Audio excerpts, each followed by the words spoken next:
Good morning, comrades. Today we're going to read an article originally written and published by the so-called Kommunistische Partei. Um, they have lots of great content, and I thought, alright, let's translate one of their articles and let's read it. Expect nothing but greatness from this article, and praise is not due to me. I was just the guy who translated that. So, um, praise for this article is to be directed towards the Kommunistische Partei. Same thing goes for all the productive criticism, which shall also be directed toward them. The Kommunistische Partei is a communist party in Germany, which was formerly known as the Kommunistische Organisation, and if I am not mistaken, they were also a part of the Kommunistische Initiative, which I think now doesn't exist anymore. But let's start out and read. The article is part of the Kommunistische Partei's History and Theory section and is titled On the Communist Mode of Production. It was published on the 15th of May 2026 by Ludwig Fleischer. It becomes clearer day by day that the capitalist world system is in deep crisis, a crisis from which it'll never recover. On the contrary, the end of capitalism is historically inevitable. At the same time, the downfall of the old social formation is simultaneously the birth of a new, higher form of human coexistence. This next stage of human development can only be communism. Now, I want to put a side note here. The downfall of capitalism is not a predetermined given as it is represented here. As we know, as Marx said, class struggle can either end in a total renovation of society or revolutionization of society, that is the good end, which will bring about socialism and communism, or in the total ruin of all contending classes. So there's two endings to a class struggle being waged. But let's continue. As Marxists, we examine a society according to its mode of production, that is, how production is organized, and above all, how the products of labor are distributed within society. We Marxists study the organization of social labor. Capitalism is characterized by the fact that a minority of owners, the capitalist class, or how we call them, the bourgeoisie, owns and controls all the means of production in the form of private property, while a propertyless class, that is the working class, or how we call them, mainly the proletariat, as well as the landless working peasantry and the proletarian intelligentsia, must sell its labor power to the capitalists in order to survive. In this social relation, that is, capitalism, the labor power of the working class is exploited by the capitalist class to generate surplus value and thus private profit. This is the very essence of the capitalist mode of production, and thus the distinguishing feature of our contemporary society. Communism is also characterized by how social labor is organized. This article will address what the communist mode of production ought to look like and what advantages it shall bring. We can state up front that the communist mode of production can only be a centrally planned economy. It is nonsensical to claim that one does not need to think about what a central planned economy could look like concretely today, and one must not hide behind the spectacular successes of the Soviet economy in the 30s and 40s. The ideological enemies of Marxism rightly point out that the accounting and information problems are far more complicated today than in the first half of the 20th century. Production processes and supply chains have become much more complex, and at the current level of development of the productive forces, the challenges of centrally planning a national economy are quite different from what they were back then. As Marxists, we ought to develop concrete answers to these challenges and cannot evade these questions, as the ultimate success of the revolution depends entirely upon them. Without answering these questions, the construction of communism will fail in the shortest of time. I want to note here that socialism and communism herein is used interchangeably. So, when communism is mentioned, they at the same time mean the revolutionary dictatorship of the proletariat. Because, well, that is the way Marx and Engels originally used terms. Socialism and communism originally meant the same thing, with what we now understand as socialism, or the lowest stage of the revolution, being the revolutionary dictatorship of the proletariat as a transitory state. But since Lenin, these two things are different. Socialism represents the lower stage, communism the higher one. With that out of the way, we can continue. Moreover, pursuing vague notions about the communist mode of production inevitably carries the danger that false ideas about solving the addressed problems will be pursued, which ultimately weaken or even prevent the construction of communism. An example of this is ideas of so-called, quote, market socialism, unquote, in which elements of capitalism, such as bourgeois market mechanisms and the capitalist law of value, are to be instrumentalized to build communism. This article will therefore also make clear what communism cannot look like. We will also address why it is a mistake to believe that communism necessarily leads to inefficiencies and poverty, which is pure historical revisionism, because it was communism which uplifted the masses, which had done away with poverty. The Soviet Union, under the leadership of Stalin, completely killed off poverty and had done away with Tsarist and capitalist inefficiencies, as well as Maoist China, the Democratic People's Republic of Korea, and other such socialist people's republics.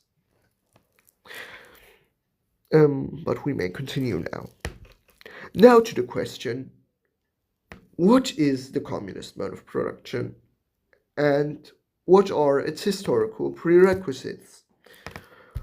When we speak of communism, we mean a society built upon a specific mode of production, namely the communist mode of production.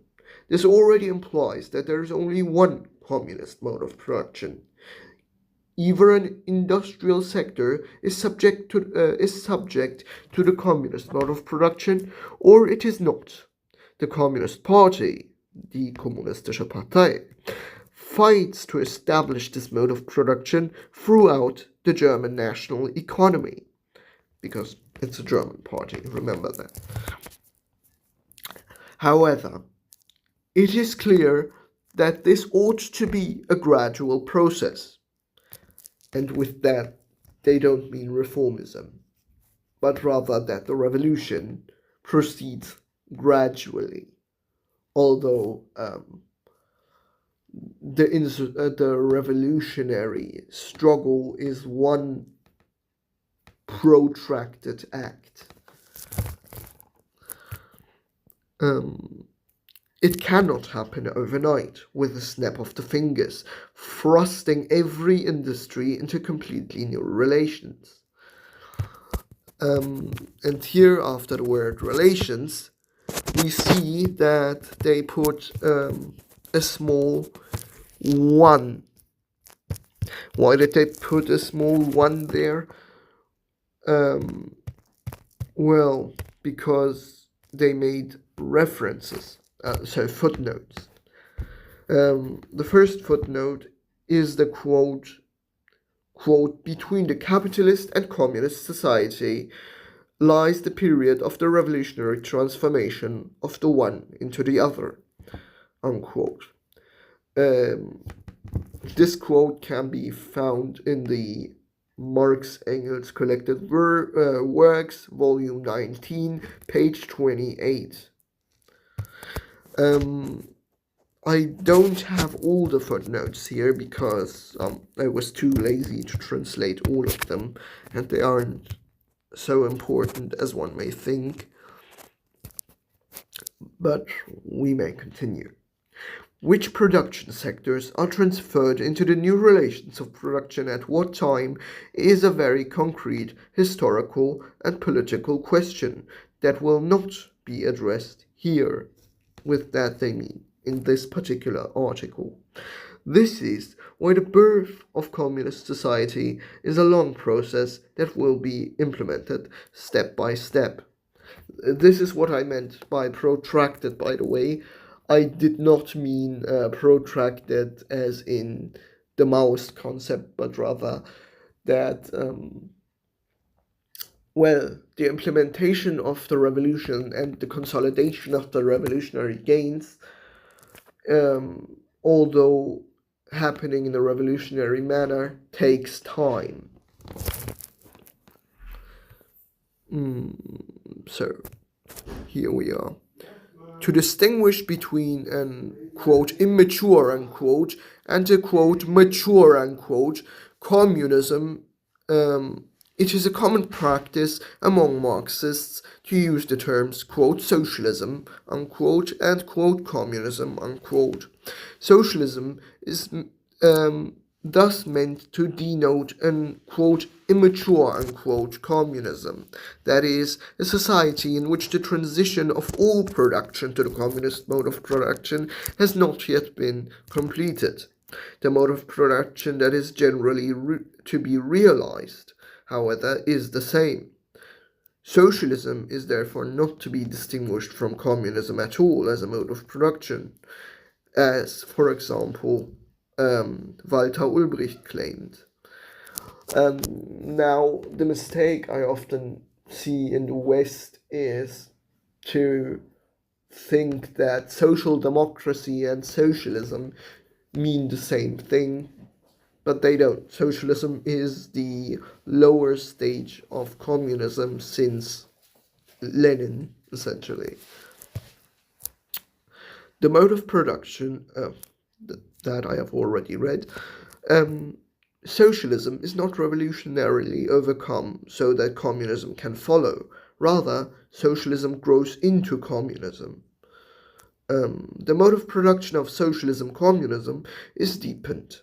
Thus, communism is, quote, not a state of affairs which is to be established, not an ideal to which reality will have to adjust itself, unquote, but, quote, the real movement which abolishes the present state of things, unquote. The communist mode of production is accordingly not a distant fantasy, but can be implemented revolutionarily directly after the working class has conquered political power, albeit only as part of an immature socialist society. not in full comprehension. So much for the clarification of terms. These facts we can already establish without even knowing exactly what the communist mode of production looks like.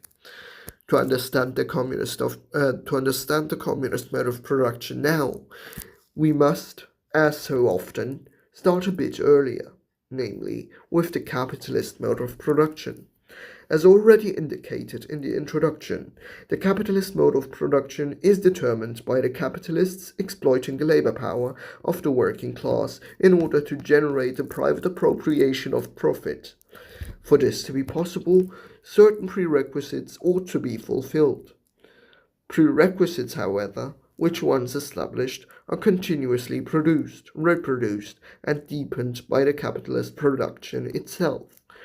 On the one hand, a sufficiently developed commodity market ought to exist. People ought, as owners of commodities, to exchange them on the market for money and then buy commodities again with that money. This is what is meant for a product of labor to be a commodity. First, that one can not only use it, but also freely exchange it for money. And second, that it is produced not for the immediate fulfillment of consumption needs, but specifically for monetary exchange. In this sense, one speaks of the dual character of the commodity. On the one hand, it is necessary that there are people who offer their labor power as a commodity on the market. Side note, this was spoken about, namely that labor power isn't only labor power in capitalist society, but at the same time, labor power is commodified in capitalist society. Labor power is not used by oneself for the good of the common weal of society as a whole, but rather for private individuals to achieve the private appropriation of value, or simply to gain money. The capitalist can then buy this labor power like any other commodity and, for example, use it to operate his or her machines. Since the value of a commodity is determined by the socially necessary labor time required for its production, the worker creates new value through his labor, which is embodied in his product of labor. In addition, the product of labor contains all the value that is already presupposed by the raw materials, the wear and tear of the machines, and the like is transferred to the product of labor. The new value of the commodity must therefore be sufficient on the one hand to pay for the labor power, and on the other hand to expand production through the purchase of new, larger masses of machines, raw materials, and so on. That is, in order to accumulate private capital. The part of the new value that is used, among other things, for the latter is called surplus value. This surplus value is privately appropriated by the capitalist without having worked for it, which is why Marxists speak of exploitation. The production of surplus value is the very essence of the capitalist mode of production, its ultimate result and its determining purpose. The capitalist mode of production can thus be characterized as the production of surplus value for a market in which the commodity owners confront each other as private owners. The overcoming of the capitalist mode of production, therefore, means the overcoming of the production of surplus value at the same time, that is, the overcoming of private ownership of the means of production. This overcoming is already being prepared by capitalism itself and provides information about what the communist mode of production ought to look like. Marx analyzes the capitalist mode of production in his extensive work, Capital, in its various volumes. You can find capital in the Marx-Engels collected works, known as the MECW, particularly in its 23rd to 25th volumes. He analyzes it in its becoming, that is, how it arose and had to arise from the respective historical material prerequisites, and he analyzes in particular the direction in which it develops, namely toward its inevitable end. Many laws are inherent in capitalism, but they always cross and influence each other, can be disturbed by many real, in air quotes, incidents, and actually only appear as general tendencies of movement. Nevertheless, they describe the law-governed nature of the general course of the development of capitalist society. In doing so, they also provide information about what communism will, shall, and can look like, for it can only arise upon the basis of its own historical prerequisites. One of these capitalist regularities is the deepening of the social division of labor, the quote, socialization of labor, unquote, which transforms isolated activities into common activities of the interdependent individuals, is a process that has always taken place historically. In capitalism, however, this process takes place faster than ever before.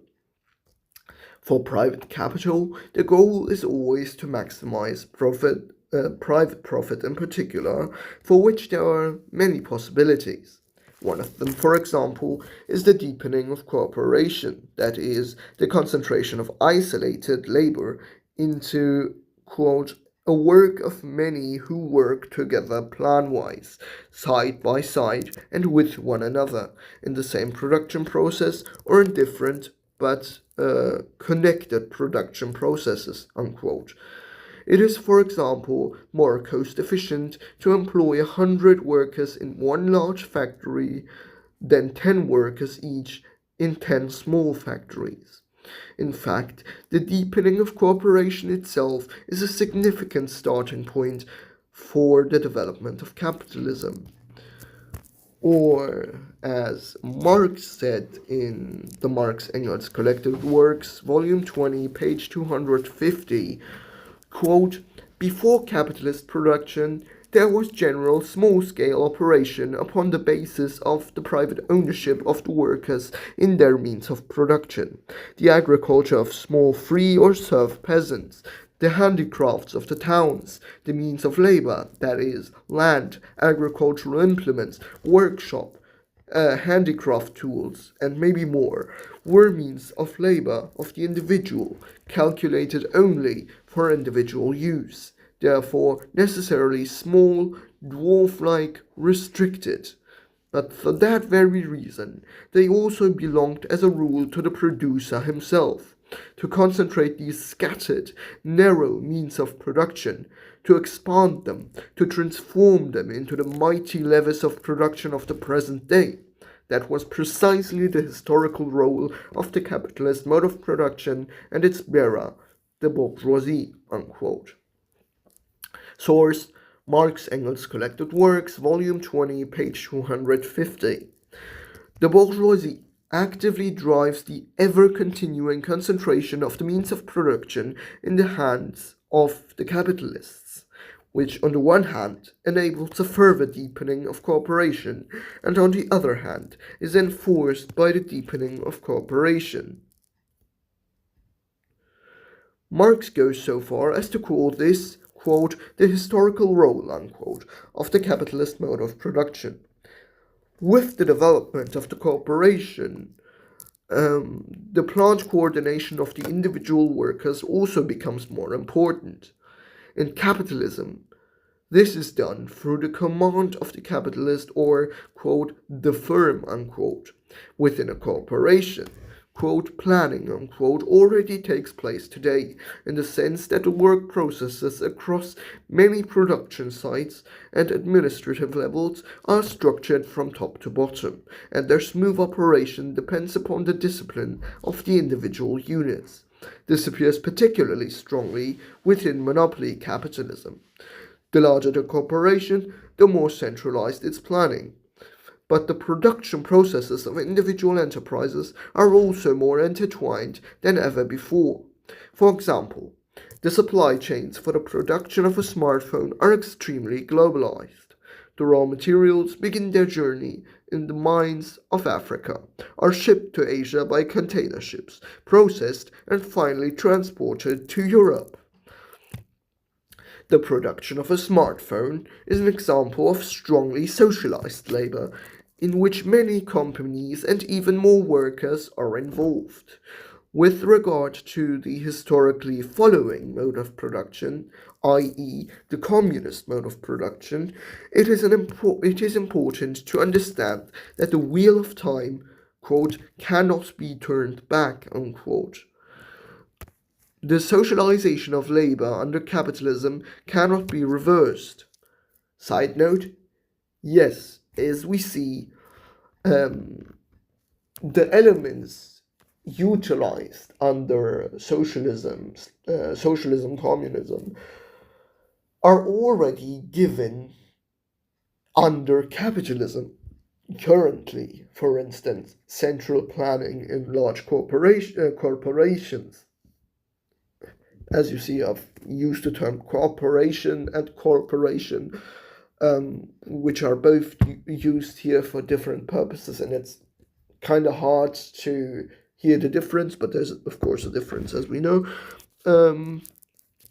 Anyways, central planning and the socialization of labor is occurring under capitalism. So essentially, capitalism is evolving ultimately into socialism at some point due to its inherent contradictions, such as the socialized nature of labor and the private appropriation of profit. With that out of the way, we can continue. It is a technical and therefore also a political impossibility. The development and application of social productive forces today does already presuppose cooperation on a large scale, quite apart from the capitalist private mode of production.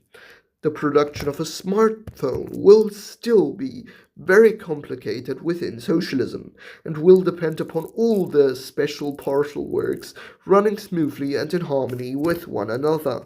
Furthermore, the productive forces are also to be further developed within socialism, and technological progress is to be accelerated, whereby the work processes will inevitably also become even more combined. We thus have, as one of the historical prerequisites of the communist mode of production, the necessity of the central management of highly complicated, strongly intertwined social work processes. Next section. Socialism in the economy means centrally managed / planned economy and the rule of the working class itself. With the socialist revolution, the rule of the capitalist class shall be ended and replaced by the rule of the working class, which builds the communist mode of production step by step and thereby abolishes the class antagonism and eventually itself as a class. The political overthrow of the capitalist class is the prerequisite for the construction of communism to be possible. The central planning must therefore be implemented directly by the working class itself. Why this was said at the end by the working class itself is because central planning is not necessarily a characteristic of socialism only. You can have central planning under capitalism. For instance, there was central planning in fascist Italy, which doesn't make them socialist, neither politically nor economically. The difference between central planning under capitalist modes of production and socialist modes of production is who conducts the central planning, which class, and for the benefit of which class. A central planning under capitalism specifically serves the capitalist class, wherein the state becomes the ideal personification of the whole of the collective capital. And under socialism, the workers use their own state instrument to direct all production towards the aim of fulfilling the needs of the common society, which is also said in the next sentence, as I have seen now. The working class, instead of capitalists, ought to plan under socialism is produced, ought to plan what is produced. This makes it impossible to direct social production immediately toward the satisfaction of social needs. However, planning only becomes truly social by being centrally planned in a communist mode of production, society-wide, centrally. With regard to the communist mode of production, there's only one owner of the means of production left, namely society as a whole, represented by the state of the working class. If the production units remain relatively fragmented and follow their own small plans, then the production units confront each other as private producers. Side note, for this reason, we call worker cooperatives petty bourgeois, because cooperatives do not do away with private ownership. Essentially, private ownership through cooperatives becomes private group ownership, wherein working men's groups or small production units struggle against each other. So the logic of capitalism is naturally preserved. Where were we? Each time after the side notes, I'm losing the sentence I was in. I found it. They must then necessarily produce in order to exchange with one another privately. The products thus become commodities again. In the exchange upon this market, the laws of commodity exchange necessarily reassert themselves. These arise precisely because the products of labor are exchanged blindly and accidentally, that is, without a social central plan. From the basic laws of commodity exchange, however, all the laws of capitalism spring. Commodity production generates capitalism at every point of its very existence.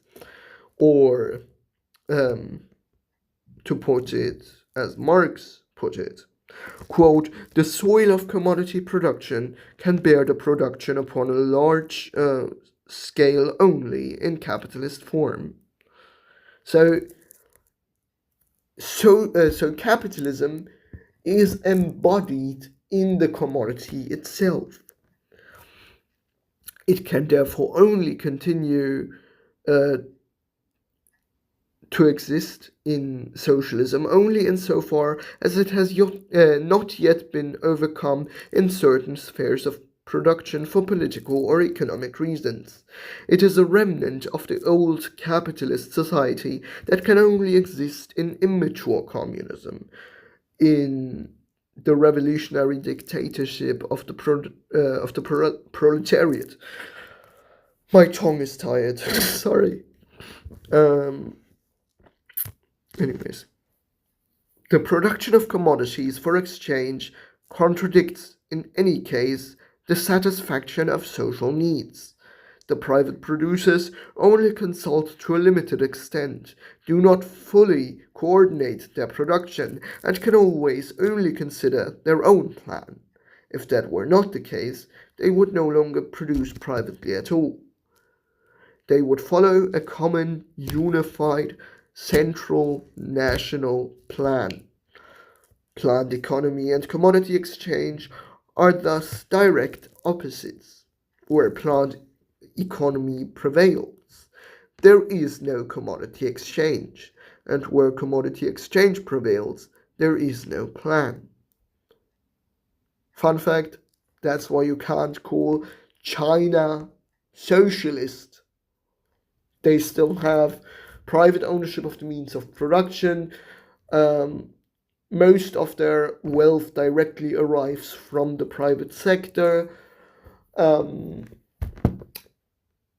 They still have markets, and essentially their economy doesn't follow a central plan, although they have central plans, but it follows market logic. They still have private corporations, commodity production, and so on. So yeah, I was here. The overcoming of private property and commodity production therefore necessarily already includes that all relevant means of production lie within the hands of society as a whole. Petty bourgeois conceptions of a socialism of cooperatives, which I mentioned before, the so-called, quote, worker cooperatives, unquote, are therefore only a continuation of commodity production, which ought to necessarily lead to the disintegration of this, quote, socialism, unquote, thus to the weakening of the revolutionary dictatorship of the proletariat, and finally to capitalistic counter-revolution. The allocation of social products must also necessarily do without market mechanisms. In the social regulation of the planned allocation of products, it is not a matter of simply assigning each person this or that quantity of every single consumer good. Large industrial machines, for example, would be allocated directly to the respective production sites. If an automobile factory needs 10 new robots, this is integrated into the central national plan according to the concrete possibilities, and the robots are delivered to the factory after their production has been completed. At no point does the factory pay for the robots. The robots are also not to be conceived as commodities, because they are not produced in order to change hands. The owner remains society at every point, that is, in the final analysis, the socialist state. This is very similar to what happens within a capitalist enterprise, where no commodities are exchanged but are only, quote, moved, unquote, within the enterprise itself. For example, when the automobile brand VW or VW, however you call it in English, relocates its robots from one factory to another. But what about the distribution of consumer goods, however? In socialism, every able-bodied person is equally obligated to work. Because in a society based upon social ownership of the means of production, the producers do not exchange the products of their social labor. These are no longer commodities. Therefore, the labor embodied in the social product no longer appears as the value of the products. Quote, since now, in contrast to capitalist society, individual labors no longer exist on a detour, but directly exist as components of the total labor, unquote. The distribution of socially produced consumer goods therefore follows a different mode than under capitalism. It no longer takes place through the payment of a wage that can be used to purchase goods upon the market. Instead, the individual worker shall receive a certificate for the labor time he has performed, which can be exchanged for consumer goods. A quantity of consumer goods can thereby be acquired that has, quote, cost, unquote, as much labor time as the individual certificate holder has performed. The worker, quote, receives from society a certificate that he has supplied so much labor, and with the certificate, he or she draws from the social stock of means of consumption as much as costs the same amount of labor, unquote. In other words, the consumer goes, quote, shopping, unquote, for his products, but only upon the surface is it a real purchase of, quote, commodities, unquote, with money. The product is no longer a commodity, because it already belongs to society and is merely allocated to the consumer by society through a certificate. The certificate is also not to be confused with capitalist conceptions of, quote, money, unquote, because first, it does not purchase a commodity, and second, it does not circulate. Accordingly, it cannot be accumulated like money or capital.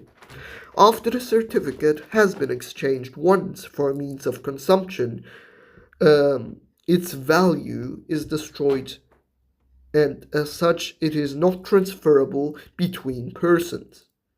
This essentially makes any conception of money or market exchange obsolete and fictive. These, quote, labor tokens, unquote, are thus a socially regulated and consciously implemented mechanism that allocates the central, national, unified, plan-wise produced products plan-wise to society. In doing so, it is also guaranteed, as today, that the consumer himself can decide whether to get sausage or cheese. We have presented what the communist mode of production ought to look like in its basic features. The socio-economic organization in socialism has a clear answer.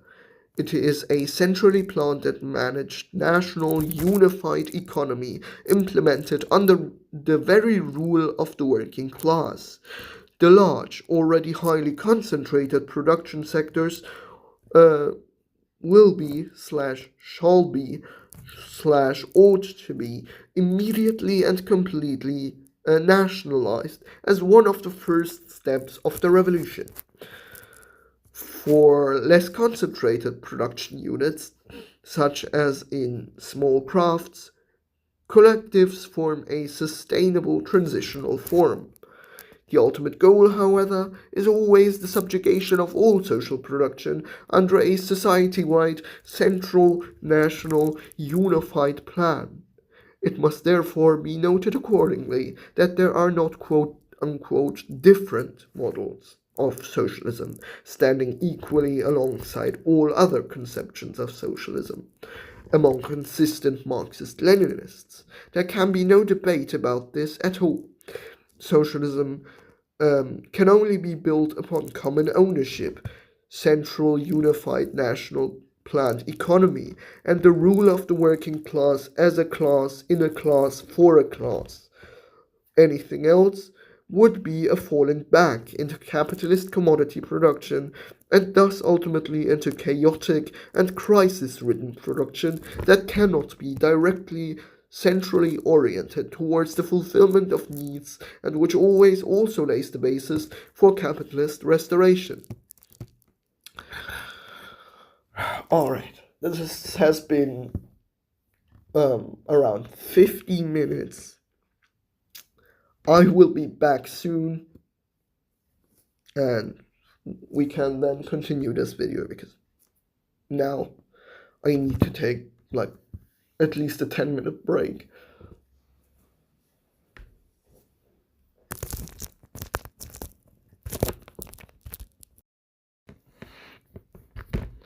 So I'm back. I took a break because that article was longer than I thought. Anyways, let's continue. In the section about garden vegetables. But what if one privately owns one But what if one privately grows tomatoes in one's garden and then exchanges them for cucumbers from the neighbor's garden? Is this not also commodity exchange? At first glance, it looks like this. One works, waters, tends, harvests the tomatoes, and then exchanges the product of labor for another, in this case, the cucumbers. And presumably, 1 kilogram of tomatoes is not exchanged for 100 kilograms of cucumbers, but the ratio will be somewhat fair, with both parties being satisfied. Perhaps both even consciously orient themselves to the labor time expended. Is this then not clearly an exchange of commodities and values? No, it's not. Why? Because the vegetables are not produced for exchange upon a more or less developed market. The relation is the same as if the vegetables were produced within a family or only for oneself. It is not production that is really social. Only when, quote, exchange has already gained sufficient extension and importance so that useful things are produced for exchange, the value character of things thus already comes into consideration in their production itself, unquote. And this, upon a social scale, does the product of labor really acquire the dual character of use value and value? The product of labor really becomes a commodity. Does the product of labor really become a commodity? This, however, is not the case in the example stated above. The laborer embodied in these products of labor also do not assume the dual character of concrete and abstract labor, and the latter does also not form values. Even in socialism-communism, it is therefore still possible to exchange garden vegetables with one's neighbor without undermining the foundation of the communist mode of production. That is why communists also speak of the socialization of all essential means of production. These are the means of production that are already applied socially now, that is, power grids, the steel industry, the railways, and so on, and precisely not every last handsaw from every last basement, nor the private watering can, nor one's own tomato bed. Now the section upon the question of the state. Occasionally, the misunderstanding arises that the communist mode of production cannot be based upon nationalized means of production at all, since in communist society, in the sense of a completely developed, mature form of communism, there is to be no state at all. The latter is fundamentally correct. States indeed serve the administration and reconciliation of class antagonisms, and are thus instruments of the rule of one class over another. In capitalism, the state serves the bourgeoisie. Therefore, it is the dictatorship of the bourgeoisie. In socialism, the working class rules. Therefore, the state is the dictatorship of the proletariat. And here too, the state serves the purpose of the suppression of one class by another, merely in an inverted manner. The domestic and international bourgeoisie, the domestic and international bourgeoisie, under the dictatorship of the proletariat, is suppressed by the working class and its state. Private property is gradually abolished, and communism is constructed. At the end of this protracted development stands the worldwide classless society imagined, namely communism. And with the disappearance of the disempowered and reactionary bourgeoisie and the disappearance of the class antagonism altogether, The working class abolishes itself. Therefore, the necessity of a special apparatus of suppression also disappears gradually. In this sense, the state disappears. It withers away. This does not, however, mean that central planning ceases. On the contrary, the economy in world communism will be more centralized than all previous economies ever were. Only one aspect of public life, i.e., the suppression of one class by another, will completely disappear. A central body that could be called a quote, state unquote, in colloquial language, however, necessarily remains. It is, however, not a state in the classical Marxist sense. The personnel and organizational structures of the state of the dictatorship of the proletariat essentially remain. These only gradually cease to really form a state in the Marxist sense while remaining in the colloquial sense. That is, they cease to exist as an apparatus of suppression and remain as a organ solely oriented toward the securing of, or rather, how should I explain this?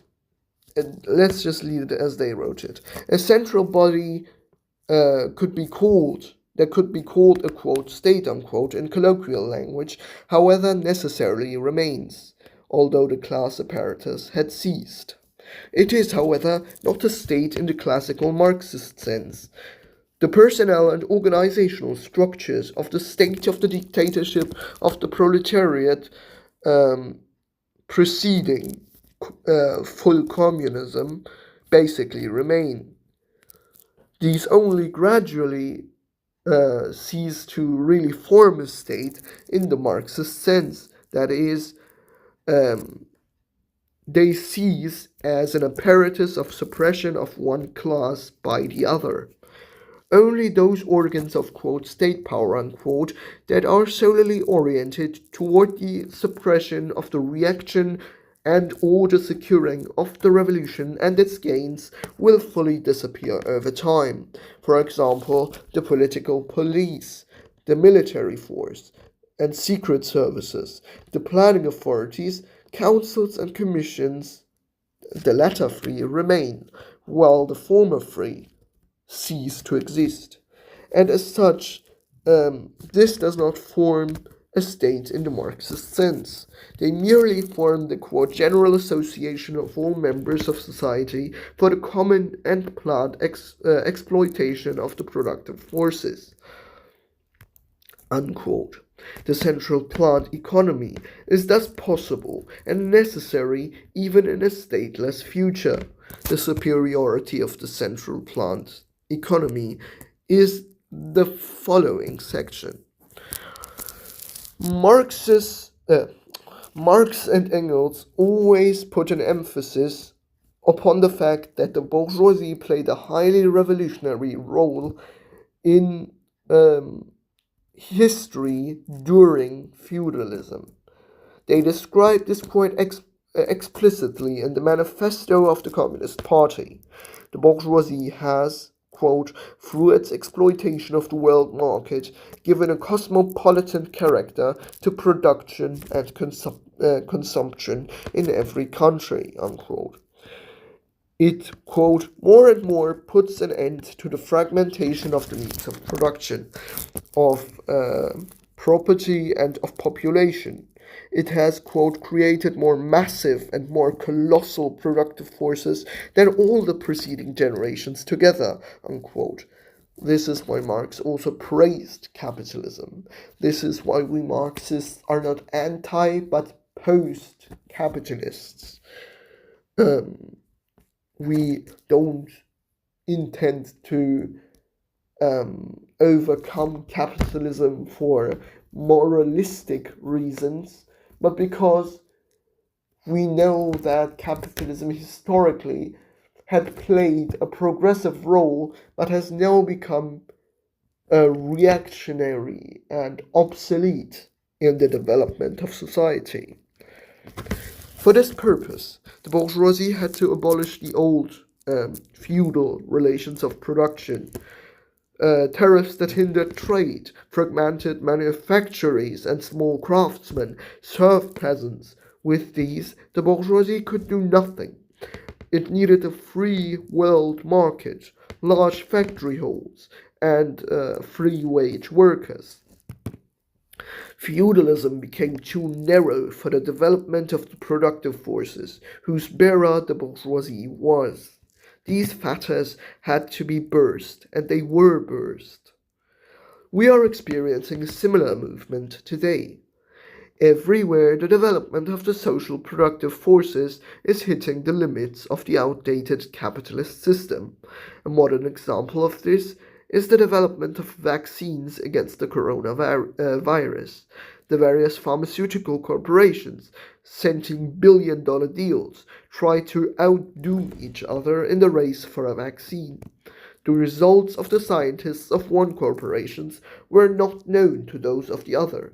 Thus, research upon a vaccine was actually slowed down. Also, the well-known phenomenon of, quote, planned obsolescence, unquote, is an expression of capitalist inefficiency.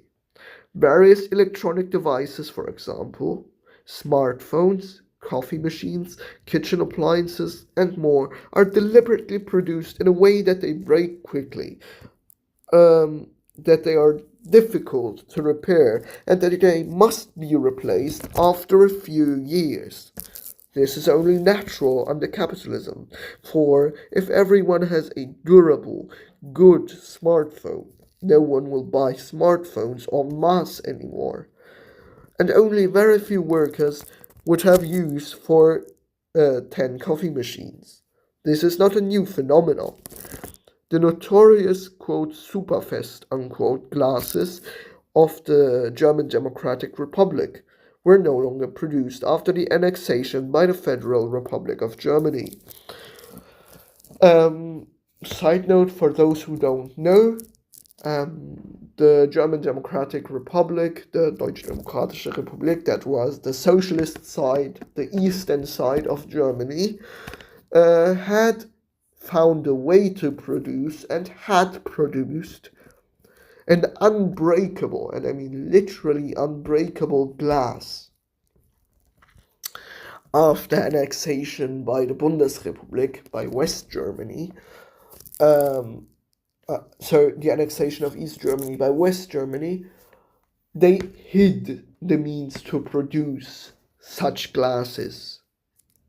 Because, well, if those glasses existed anymore, corporations could not sell new glasses en masse, because why should anyone buy new glasses if they have unbreakable glasses? And with glasses, we don't mean goggles, by the way, we mean like drinking glasses. These were called the Superfest glasses, which translates to super durable or super hard glasses. These glasses were almost unbreakable drinking glasses that belonged to the standard equipment of East German pubs. The Western investors knew that unbreakable glasses would not need to be replaced and therefore did not want to continue its production. In socialism, the profit motive is eliminated. The orientation of all social production toward the satisfaction over the ever-expanding needs of society overcomes the fetters of the old capitalist mode of production. Quote, planned obsolescence, unquote, will no longer exist, because when it is a matter of satisfying social needs, durability, easy maintenance, and efficiency are decisive, and not so-called, quote, profitability, unquote. In the German Democratic Republic, that is, East Germany, things were similar with the Superfest glasses. People eventually had sufficient glasses, and so production thereof was scaled back. This, in turn, freed up productive forces, because the labor that previously flowed into the production of the glasses could now be applied elsewhere. Unemployment under socialism is also overcome because, well, capitalism produces a mass of unemployed people known as the, quote, industrial reserve army, unquote, intentionally. Socialism serves to use all the productive forces of society as efficiently as possible for the satisfaction of their needs. Unemployment is a waste of social productivity under socialism. In Germany, about 3 million people today are registered as unemployed. The unemployment rate is over 6%. This means, converted, that a planned employment of those currently registered as unemployed would increase the labor volume by about 6%. Through centralization, all means of production of society are for the first time applied in the most coordinated manner possible, rationally and consciously. Every last machine can be brought exactly to the place where it is most needed at that moment, or where it can be used most economically overall. Through plant production and the elimination of competition upon a market, the, quote, anarchy of production, unquote, and thus the emergence of overproduction crises are naturally overcome. Exactly as much is produced as is needed by society for society. The periodic destruction of products of labor that constitute the wealth of society under capitalism then belongs to the past. After the victory of communism on a world scale, the possibility of imperialist wars also falls away, because imperialist and inter-imperialist wars bring no more advantages in contrast to capitalist society. The mass destruction of people, nature, economy, labor forces that war brings them belongs to the past then. Through the planned allocation of social labor to the various branches of production, the long-term welfare of the common folk and of humanity as a whole, then, can for the first time be placed in the foreground over short or medium-term profit interests seen under capitalism. Research into climate-neutral energy sources and the transition to environmentally friendly production methods can be particularly advanced because there is no longer any interest that stands against it. In this sense, the communist mode of production bursts the fetters of capitalism, for only in communism can the enormous forces that today slumber in social labor or lack labor be fully unleashed. In socialism, communism, the development of technology, science, culture, and more will be advanced far more comprehensively and efficiently than was ever possible under capitalism or the systems preceding it. Finished. Have a good day, comrades.